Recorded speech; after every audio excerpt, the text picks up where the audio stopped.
మా ఇంట్లో పొంగనాలు. పొంగనాల పిండి ఈ విధంగా తయారు చేసుకోలేను చెప్పు. మినపప్పు అది తర్వాత వస్తుంది. తర్వాత అది పెట్టు, చట్నీ పెట్టు.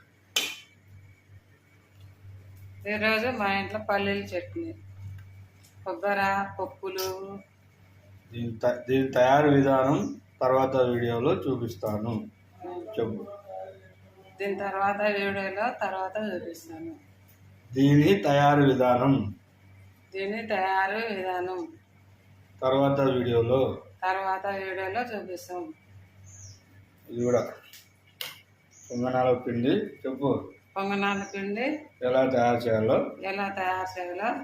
తర్వాత వీడియోలో చూపిస్తాం. మీకు చూపిస్తాం.